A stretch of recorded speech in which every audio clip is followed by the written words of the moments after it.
Dans quelques instants, nous recevons Frédéric Vanacker pour son livre « Une famille belge au fil du temps ».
On va la retrouver, Nina Tayeb, tout à l'heure.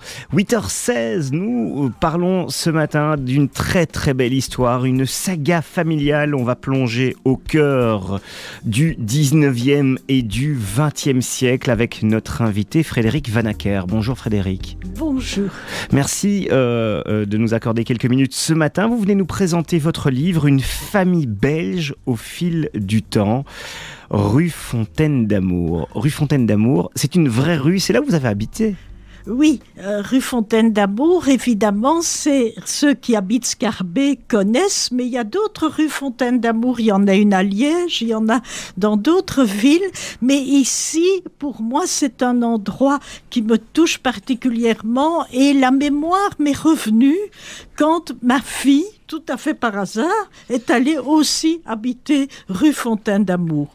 Alors à ce moment-là, je me suis dit, il faut que je fasse quelque chose parce que c'est là que mes parents se sont aimés. C'est là qu'ils ont vécu une seule année finalement, puisque mon père a été tué 8 jours avant la libération de Bruxelles. Voilà. Donc, dans le livre, je dis, c'est là qu'ils se sont dit pour la dernière fois, je t'aime.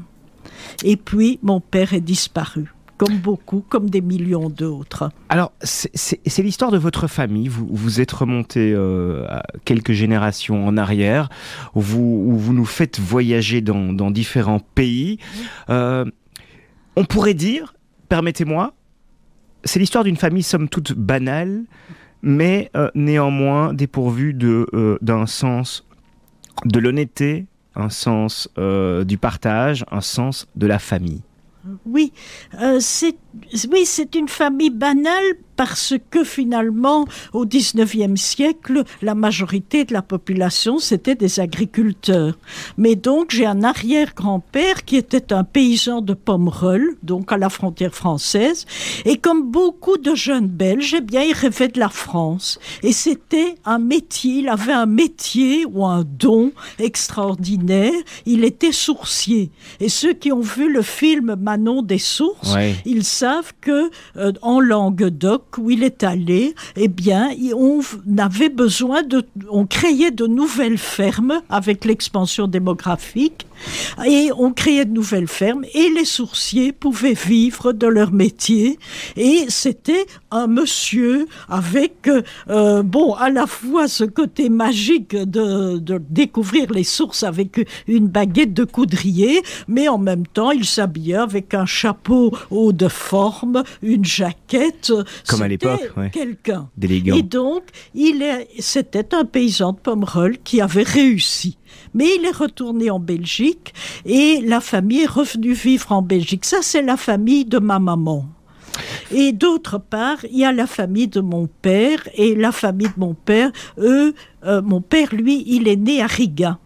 Et Riga, en Lettonie, et la famille juive, donc la partie juive, a émigré à Anvers, parce qu'Anvers était un grand port, Riga est un port, ils sont passés d'un port à l'autre. Frédéric, vous nous expliquez au tout début de notre entretien que c'est suite à une révélation de votre fille, quand elle vous annonce qu'elle va aller habiter rue Fontaine d'Amour, que vous vous dites, tiens, je ferai bien un livre, je partirai bien dans les souvenirs de ma famille. Mais vous écrivez également qu'à la base, vous souhaitiez faire un livre de contes. Et que c'est en creusant, en commençant votre livre et en faisant des recherches que vous vous êtes aperçu que ce livre de contes devenait un livre d'histoire, un livre de transmission et un livre sur votre histoire. Parce que, vous êtes d'origine juive, mais vous avez eu difficile de porter ces origines aussi pendant toute votre vie, sans doute traumatisme lié évidemment à la Seconde Guerre mondiale et à la Shoah. Oui, c'est-à-dire que ma maman, qui était donc d'une famille catholique, a caché des juifs pendant la guerre.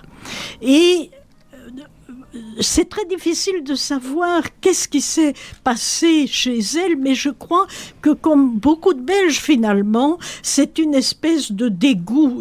Quand elle a vu qu'on imposait aux Juifs, par exemple, de porter l'étoile jaune, eh bien, elle a eu une réaction, je dirais, spontanée.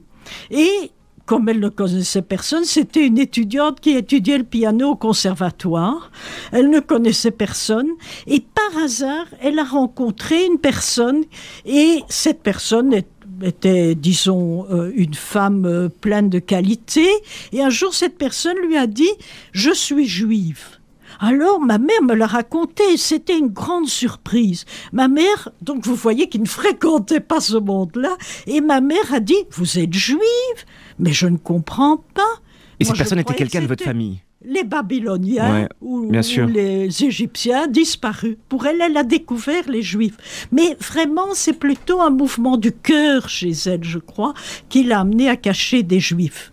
Et elle a rencontré mon père qui était dans un mouvement de résistance où il y avait une majorité de Juifs. C'était des trotskistes. Mais ma mère n'était absolument pas communiste, ni trotskiste, ni quoi que ce soit. Elle voulait faire quelque chose et elle est tombée dedans sans avoir vraiment choisi ce mouvement. Elle aurait pu tomber dans un mouvement catholique ou autre.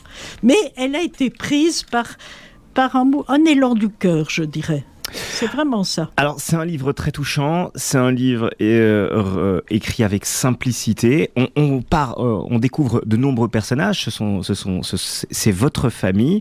Aujourd'hui, les enfants, les petits-enfants, ils en pensent quoi de ce travail, Frédéric Vanacker ? Ils sont très passionnés.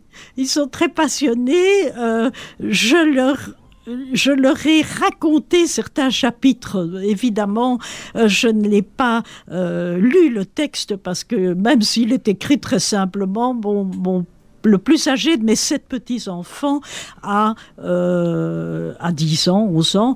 Et donc, je leur raconte, mais je ne sais, c'est une famille multiculturelle puisque j'ai des petits-enfants blonds aux yeux bleus. J'ai un fils qui a épousé une jeune femme africaine. Et donc, j'ai des petits-enfants à moitié africains et j'ai des petites filles. Et j'ai aussi adopté une fille d'origine coréenne. Donc, j'ai des petits-enfants. Et tout le monde sent à moitié asiatique. Ouais. Tout le monde s'entend magnifiquement bien. C'est aussi un passage très touchant. Pour vous, l'adoption, ça fait partie, ça définit aussi votre personnalité. Voilà, cette cette générosité. C'était quelque chose d'évident. Vous alliez de toute façon, quoi qu'il arrive, adopter un jour un enfant. Oui, tout enfant, j'ai voulu faire ça pour sortir un enfant d'une institution. Mais j'ai eu des échos de lectrices et au moins, il y en a une qui m'a dit, moi aussi, tout enfant, j'ai adopté. Donc j'ai une amie qui a eu le même parcours avec des conditions totalement différentes. Je crois que l'adoption, c'est quelque chose de très profond qui vient de nombreuses années et puis soudain, on a l'occasion l'occasion de le faire et je l'ai fait. Et nous l'avons fait avec mon mari, l'avons fait. Alors, votre mari aussi, vous lui rendez un joli hommage dans le livre, cette rencontre inattendue. Oui. À la base, il ne vous plaisait pas directement. Vous vous rencontrez dans un café à l'ULB lors d'une de sorties. Le jour de la Saint-Verhagen. Voilà, que vous fêtiez. Vous avez fêté pendant de nombreuses années. Voilà, il a dû faire preuve de beaucoup de tendresse et beaucoup de patience. Oui. Frédéric Vanacker, qu'est-ce que vous avez envie de laisser avec ce livre Mais au fur et à mesure que j'ai des échos de lecteurs, il y a quelqu'un qui m'a dit, et je me suis dit, mais c'est peut-être vrai, ce livre est une bouteille à la mer, parce que je ne sais pas ce qui est arrivé à mon père. Il est disparu 8 jours avant la libération de Bruxelles, et je ne sais pas ce qui s'est passé, et c'est une bouteille à la mer. Peut-être que quelqu'un qui lira mon livre dira, ah oui, mon grand-père m'a parlé. J'espère, mais c'est peut-être un conte mythique si vous voulez, j'espère que quelqu'un m'apportera une information. Comment est-il mort? Pourquoi est-il mort? Parce qu'il n'a pas été déporté. 8 jours avant la libération, il n'a pas été déporté. Il est mort en combattant. Il était résistant, il est mort en résistant. À Bruxelles, 8 jours avant la libération. Oui, à Bruxelles. Vous nous rappelez son nom? Vous nous rappelez son nom? Son nom était Samuel Kuzners, mais il avait des faux papiers, bien sûr, et là, il s'appelait Frédéric, d'où le nom mes parents m'ont donné, oui. Et effectivement, et ça reste effectivement un mystère pour vous. Vous avez mené de nombreuses enquêtes pour essayer d'avoir une réponse qui reste aujourd'hui une question qui reste sans réponse aujourd'hui. Oui. Peut-être qu'un ou une auditrice pourra vous aider et prendra contact avec nous, peut-être, si ce nom... C'est ce dont je rêve, hein. C'est peut-être un rêve, hein. Voilà. Et c'était aussi important de vous recevoir ce matin pour faire cet appel à nos éditeurs. Peut-être que votre appel trouvera écho. Frédéric Vanacker, Une famille belge au fil du temps. C'est paru aux éditions Jourdan. Merci d'avoir été avec nous. Et puis je rappelle également, et je précise, que la préface est signée Paul Damblon. Et c'est aussi un très joli hommage que vous rend Paul Damblon. Oui, je le remercie évidemment. C'est quelqu'un de vraiment sympathique, que j'aime bien, que nous aimons bien. Merci Frédéric, je vous souhaite encore de très très belles choses. Merci de m'avoir invité.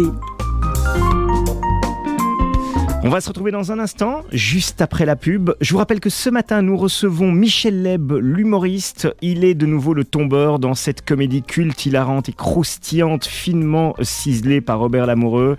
Il se produira sur la scène du Théâtre Saint-Michel au mois de novembre prochain.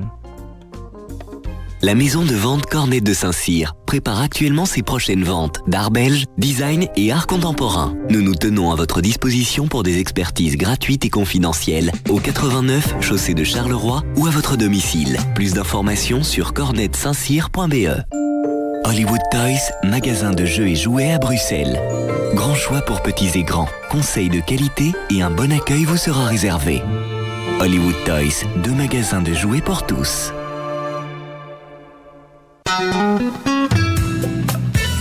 Envie de parler immobilier? Engel et Volkers, Forjaco et Seblon, l'agence immobilière locale au réseau international. Les ASBL chrétiennes et juives, European Coalition for Israel, le Congrès juif européen, le CCOJB, le Forum der Joodsorganisaties et Koinonia vous invitent à participer à la grande manifestation de solidarité Bring Back Our Boys and Girls, organisée pour les enfants et adolescents kidnappés au Nigeria et en Israël. Ce grand rassemblement aura lieu le mercredi 25 juin 2014 à 18h au rond-point Schuman à Bruxelles, gare Bruxelles-Schuman et métro Schuman. Pour tout renseignement, Koinonia au 0485 07 07 96, Koinonia 0485 07 07 96 ou Hort Belgium 0497 44 45 67. Horte, Belgium, 0497 44 45 67.